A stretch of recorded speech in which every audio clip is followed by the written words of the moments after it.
Scene 3. On the Prowl. Hello everyone and welcome back to Let's Play Batman Returns for the Super Nintendo. It's important to make that distinction and I'll go over why in a few moments. In the last part we start off the game, and now we're in Stage 3, which starts off with this kind of weird 2D section, where clowns are constantly trying to get onto this scaffold, but you just need to knock them off. It usually takes one shot no matter what. Sometimes if the thin clowns actually manage to get onto the thing for long enough, they can take 2 shots, but otherwise, yeah. Now, there is one kind of noobish trap. You might think you just have to jump here, but no, you need to actually use your grappling hook to get to the next platform. Though this stage also gets to showcase something that I forgot to mention last part. When you're in 2D sections, you actually still can punch, but it's only when you're at extraordinarily close range. So generally, like, say, when the thin clowns flip up onto these platforms, you can punch them. Now, as for why it's actually very important for me to make the distinction for the Super Nintendo, first off, Batman Returns is one of those games that, or one of those movies that got games on a lot of systems. And while some of the versions are very similar, namely the Super Nintendo and like the Lynx version, quite a few of the other versions are notably different. Like there's an MS-DOS version of this game that's a point-and-click adventure game of sorts. The Sega Genesis version is entirely different layouts and stages and even mechanics. And then there's the Sega CD version, which is the Genesis version, only with some added stages in the Batmobile and CD quality music. I'll probably do another one of the versions at some point, probably the Sega CD version, just because it's so radically different from the Super Nintendo, but I'm starting off with this one just because this is probably my favorite out of all of them. The less said about versions like the Atari Lynx, though, the better. Stage 3, though, is interesting in that I think, off the top of my head, it is the only stage that's almost entirely comprised of 2D sections. Because most of the other stages that have 2D sections, they're interspersed between a 3D section or so. This is, from my memory, the only one that, barring the boss fight, is entirely 2D. You know, I like that they actually throw in some variants like that. It's not always going to be like it was in the first stage, where it was maybe a 3D section, a 2D section, and the boss somewhere in there. They like to vary up their layouts of it and such, and I like that idea. Because it keeps things from getting too monotonous. And even then, given that this is a beat-em-up, things are going to get a bit monotonous to begin with, but it's the right kind of monotony, if you know what I mean. Like, a bad kind of monotony is probably, if you're not the kind of person who enjoys it at least, level grinding. Either way, time for the boss. I'm Catwoman. Hear me roar. Catwoman is nothing to be underestimated, especially on Mania mode. She loves to flip all over the place, and she's invulnerable when she's doing that. She has this attack where she dashes all across the screen like this, and that goes into a somewhat of a pattern. Like on the last attack, I think generally tends to aim for you. She can backflip backwards and then do a bit of a punch forwards, which is pretty hard to dodge. She can just outright kick you to disrupt your combo, but the thing you need to watch out for the most is what she tried to do right there, her whip attack. Her whip attack has a lot of range, as you would expect. However, on Mania mode, it also does way too much damage for its own good. I'm talking probably over half your health bar. It is ridiculous, and because of that, I'm always very tense when fighting Catwoman, even though she's, admittedly, even on the easier difficulties, probably the hardest boss in the game. She is nothing to be underestimated. Mind you, it's like she's Catwoman. You should never underestimate Catwoman. But especially in this game, the higher on the difficulty you are, be careful. If she's doing that dash attack all over the place, you can use your test tubes to knock her out of it. In fact, that's what test tubes are really useful for in the long run, is knocking bosses out of attacks that you can't damage them during. Or in the case you want to protect yourself, using them to just outright negate any damage towards you. Like I do at one point during the next stage's boss fight. But with enough trial and error, I suppose, you can take down Catwoman. With some difficulty all the same, mind you, but she's doable.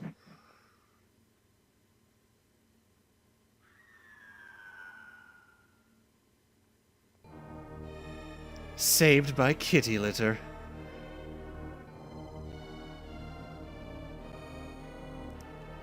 The Penguin and Catwoman form a diabolical plan to trap Batman. We need to talk.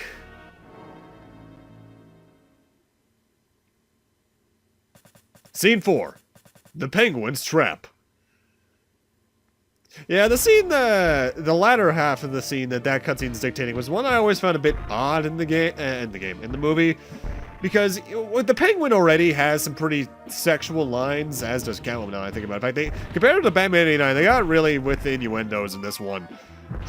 There's like one scene outright where he, if I'm recalling correctly, talks about getting a boner, and that flew over my head as a kid. But looking back, yeah, that's pretty disgusting. Mind you, given the way that this penguin in particular is, it makes sense at least, because most other penguins aren't actually raised by penguins. Mind you, also, most other penguins are mostly just fat guys with money that have really long noses. This is, I think, the only penguin off the top of my head who was outright, like, deformed from birth to look like that. With, like, even 3 fingers, which, mind you, I think enhances the character a bit, because it's something I never quite liked about the penguin in the long run. Was that when you get down to it, he's just a rich guy with minions compared to some of the other Batman villains who are, generally speaking, insane. Not to say the Penguin doesn't have actual motivations, like sometimes the Cobblepots were ruined by the Waynes and such, so on and so forth, and there have been really good Penguins over the years, but, like, in terms of being a threatening villain, I've always thought the Batman Returns one probably had one of the best ones. Though, admittedly, for those of you who watched the cartoon The Batman on, like, I think that was that Vortex by that point? It was definitely, like, either way, that era. CW, 4Kids, something like that. Cartoon Network, I think, got some reruns on even. That Penguin was always kind of threatening to me for a different way because he knew, I forget if it was Kung Fu or Taekwondo. Either way, he basically flew with it, which was ridiculous, but also pretty funny. And it also helped that he actually had some memorable minions with those, 2. I think they were just outright called the Kabuki women. Mind you, now I think about it, the Batman was a show I didn't really appreciate much when it first came out, but looking back, I actually really like a lot of what it did. Especially later on in the seasons, like in season 3 or so, where they started to branch out more with other DC characters. Like, there was an outright Justice League couple of episodes, and those were really good. Same with the one that was kind of a tribute to The Dark Knight. Either way, time for the first of the 2 Stage 4 bosses, and it's Catwoman again already. Great. She is missing one attack. I want to say it's the one where she backflips backwards and then dashes forward, but I might be wrong right now. She has it right there. I forget what attack she doesn't have at this time around. She has more health, but at the same time, I feel like she's a bit less aggressive here. And that's probably because she's not the actual boss for this stage. She's more or less a mini-boss. But she's definitely not harder. She's probably around the same difficulty. And admittedly, it also could be just that she feels easier because by this point, you fought her, you probably know her pattern a bit more, so on and so forth. Stuff like that. Catwoman, though, in the actual movie, Michelle Pfeiffer did well as her, and I gotta give her credit for surviving in that costume no matter what, because that thing gave her migraines like nothing else. But Batman Returns always felt like it was one of those movies that suffered from a bit of villain overdosing. Because it has the Catwoman, the Penguin, and the guy who I mentioned last part, who doesn't really appear in this game aside from being mentioned in some of the cutscene dialogue, Max Schreck. And I think the Max Schreck and Penguin thing would have been fine enough. Maybe foreshadow Catwoman with Selena Kyle and then have her show up in the next film, but yeah. Gotta go. Girl talk. And now it's time for the actual boss of the stage. The Penguin. The Penguin is a 2D fight, so you're going to be locked into the second plane, so you don't have to worry about dodging vertically. However, that also means you have to keep an eye on where he is in the stage. When he's flying like this, he's a bit iffy with his hitbox, I find. Because sometimes I feel like I can jump into him and not get damaged at all. Other times I feel like when he's flying, he's just an entirely active hitbox. You actually want to save your test tubes, not for this attack where he's throwing umbrellas at you, but when he actually actively tries to go off screen and dive into you. Otherwise, it just becomes a game of dodging his umbrellas. When he throws them across the screen like that, keep an eye on their altitudes. By that I mean don't stick to like the extreme left or right of the screen. Try to jump over the low ones and duck under the high ones, though you can also jump over the high ones. It's just a bit more specific. I actually, in this game, find the 2D boss fights to overall be easier because your batarangs do so much, I don't want to say so much damage, but they do a much more notable amount of damage. compared to their higher health on this difficulty. But even then, because you don't have to worry about 3D space as much, it might just be the simpler, you can only move left and right to dodge, so they kept attacks in mind with that.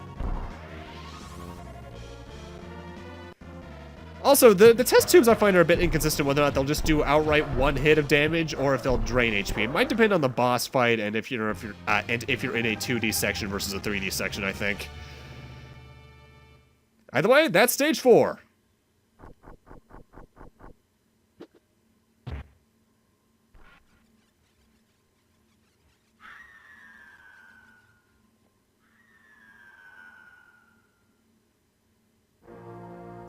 The citizens are shocked as they see Batman push the Ice Princess off the building.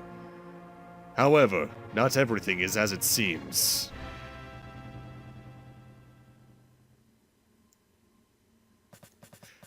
Scene 5. To the Batmobile! Time for the one entirely unique level in the game, the Batmobile section, and this is a bit of an annoying one on anything above normal mode in my eyes. Because the increases to HP that enemies get the higher the difficulty you are really stack up here, because on like normal mode they'll die in like 1 or 2 shots. Here they take 5 or 6 plus, which I think is a bit much for a stage like this.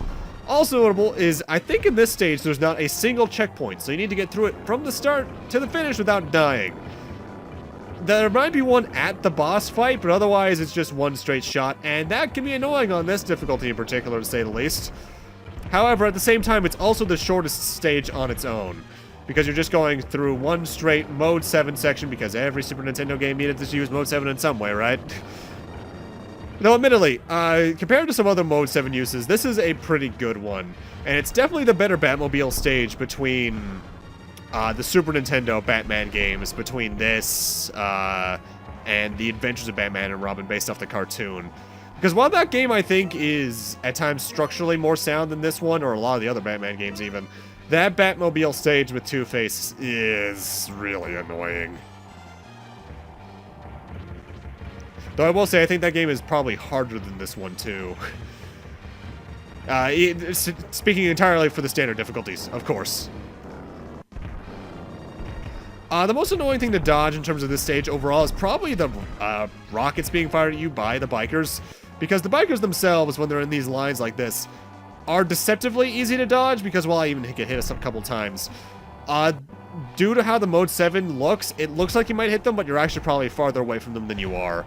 The hitboxes are a bit inconsistent with what's actually going on visually, which is an issue Mode 7 tends to have in Super Nintendo games, I've noticed throughout my years, particularly, like, F-Zero has some weird things with it in terms of, like, perspective and such. But that's mostly just due to how it works and such, so I'm not gonna particularly fault the game for that. And here's the boss of the stage, the campaign van. It has a decent amount of health, but at the same time, you're doing enough damage because they keep that in mind. It has 2 attacks compared to the biker's 1, though there are bikers all around the left and right that occasionally spawn. It can occasionally fire rocks at you from either side of it, based off the clowns from it, or it can throw dynamite out, but it tends to only throw dynamite out, I've noticed, when it's moving towards the right, so if you stay towards the left, you're generally safe from that attack. The rockets, though, that's entirely up to your reactions to dodge. On the whole, Stage 5, like I mentioned, can be one of the harder ones, because if I'm recalling correctly, you need to do it through in one shot. But since it's so short and there's not much need to actively fight, you can just more or less focus on dodging and be fine for the most of it. Just watch out for your health in the long run, because I don't think there's any health regenerations throughout the entire stage. Good amount of points, though, so I guess you could easily get an extra life in it.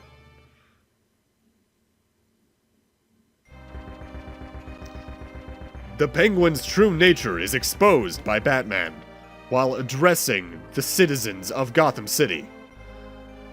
The Penguin fires on the crowd as he flees to the sewers.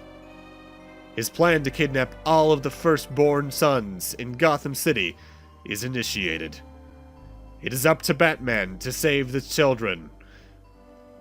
Which is a plot point in the movie, by the way, that always bothered me, because for some reason at the end, I guess not the ending, the last third of the film maybe, all of the firstborn sons in Gotham are shown to be children, which, and when I mean children, I mean like little kids.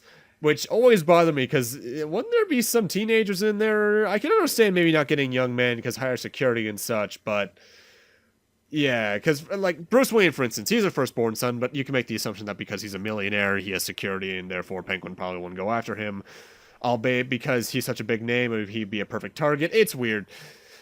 I'm not gonna question movie logic right now. I'm focused on video games for a reason. Either way, with that, I'm going to need to end this off here. Thank you guys for watching, and in part 3, we're gonna go finish off the game. See you guys then.